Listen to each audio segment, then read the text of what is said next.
3, 4 కాదు నెలలు ప్రవీణ్ గారు, ఇప్పుడు మీరంటారు రాజకీయ నాయకులు దోచుకున్నారంటారు, అధికారులు దోచుకున్నారంటారు. అంటే తెలంగాణలో అంత ఆస్తి ఉందా? ఉన్నదండి.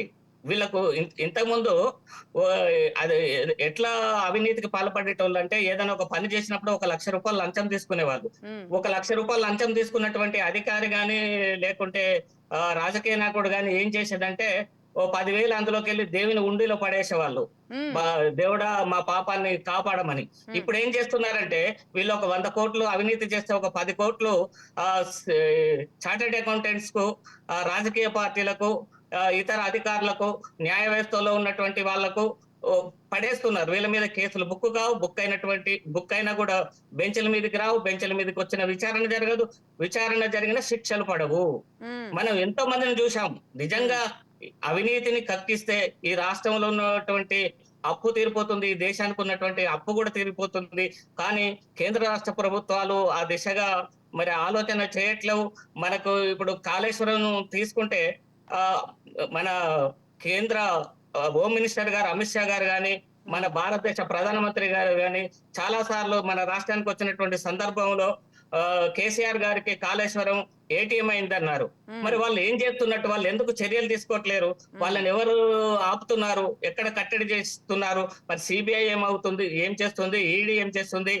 లేకపోతే ఏసీబీ అధికారులు ఏం చేస్తున్నారనేది ప్రజలకు అర్థం కానటువంటి విషయం అండి. ఈ విధంగా వీళ్ళని ఇట్లనే వీళ్ళకు శిక్షలు పడకుంటే ఇట్లనే వదిలేస్తే ఇంకా ఈ రాష్ట్రం, ఈ దేశము కుళ్ళిపోతుంది.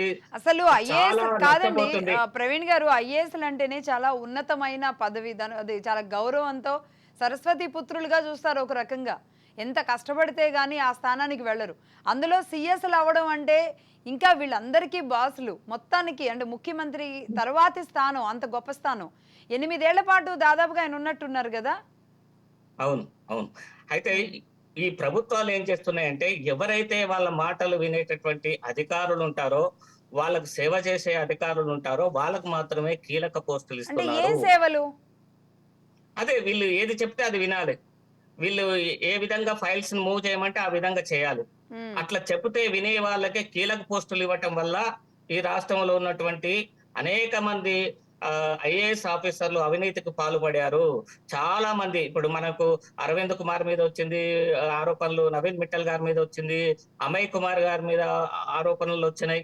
ఇట్లా అనేక మందండి. కొంతమంది చాలా మంచి వాళ్ళుండొచ్చు. దాన్ని మనం కాదనలేం. హ్మ్. కానీ ఎక్కువ శాతము అవినీతి అధికారులు మాత్రమే ఈ రాష్ట్రంలో ఉన్నారు. హ్మ్. వాళ్ళు రాజకీయ నాయకులకు భూములను, గనులను, ఇసుకను దోచిపెట్టారు. హ్మ్. ఇసుక అయితే చాలా ఘోరమండి. హ్మ్. ఎక్కడైతే ఇసుక దొరుకుతుందో ఆ నియోజకవర్గంలో ఒ రోజుకు 200-400 ఇసుక లోడ్‌లు వస్తాయండి. హ్మ్. అక్కడున్న ఎమ్మెల్యేకు ఒక లోడ్‌కు రూ. 10,000 ఇవ్వాలండి. రోజుకు యావరేజ్‌గా 300 ఇవై 300 లోడ్ల ఇసుక వస్తే, హ్మ్. ఒక లోడ్‌కు 10,000 అంటే 300 లోడ్లకి ఎంత అవుతుందండి? ₹30,00,000 ఒక రోజు ఎమ్మెల్యే సంపాదనండి. హ్మ్. ఇసుక తీసే ప్రాంతాల్లో. ఈ ఆ! విధంగా రాష్ట్రంలో ఎక్కడ అసలు ఇందు గలదు, అందు లేదు. ఎందెందు వెతికినా అందందు గలదు అవినీతండి. ఆ! ఏ ఏ ప్రోగ్రామ్ చేసినా గూడా ఆ ప్రోగ్రామ్‌లో అవినీతి జరిగింది. అవినీతి జరిగినటువంటి ప్రోగ్రాము ఏదీ లేదు గత రాష్ట్ర ప్రభుత్వంలో. కానీ ఒక్కటి దళిత నాకొకటి అనిపిస్తదండి. ఎందుకంటే ఉద్యమ సమయం నుంచి జరిగిన అనేక పరిస్థితులను చూసిన జర్నలిస్టులుగా ఎంతమంది ప్రాణత్యాగాలు, ఇంట్లో ఎంతమంది ఏడ్చుంటారు. ఎంతమంది అందరూ ఏకతాటి మీదకొచ్చి నిరుద్యోగ లోకం, కార్మిక, కర్షక, మహిళా లోకం అందరూ వీళ్ళు, వాళ్ళు అని లేకుండా సకల జనులు అంతా గూడా ఒక్క తాటి మీదకొచ్చి నడిపించిన ఒక ఉద్యమంలో, ఒక రాష్ట్రంలో జరిగిన ఉద్యమం తరువాత జరుగుతున్న పరిస్థితులు, అందులో నుంచి బయటకొస్తున్న ఈ తిమింగళాలు చూస్తుంటే, ఇందుకా తెలంగాణ వచ్చింది అని అనిపించేలాంటి పరిస్థితులకు కారణమైంది గదండీ!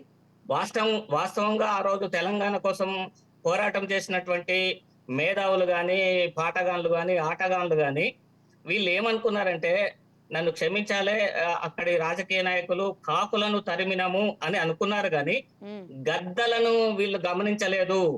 హ్మ్. ఇక్కడ గద్దలున్నాయి. ఈ గద్దలు రాష్ట్ర సంపదని కొల్లగొడతాయనేది ఆ రోజు ఎవరైతే ఈ వీళ్ళు తెలంగాణ పోరాటంలో పాల్గొన్నటువంటి మేధావులు గాని, ఆహ్, పాటలు పాడేవాళ్ళు గాని, కవులు, కళాకారులు గాని గ్రహించలేకపోయారు. ఎంతసేపు మేము ఆంధ్ర వాళ్ళ పెత్తనం కింద బ్రతకాలనా, వీళ్ళ కరప్షన్ చేస్తున్నారు, వీళ్ళని ఇక్కడి నుంచి వెళ్ళగొట్టాలి అని ఆలోచించారు కానీ, వాళ్ళు పెనం మీద నుంచి పొయ్యిలో పడ్డట్టుగా తెలంగాణ వచ్చిన తర్వాత కొంతమంది చేతుల్లో ఈ రాష్ట్రం బందీ కాబడింది, దోచబడింది, తీవ్రంగా నష్టపోయింది, ఇవాళ అప్పుల పాలైంది. కనీసం జీతాలు ఇవ్వలేనటువంటి దరిద్రంలో ఈ రాష్ట్రం ఉన్నదండి.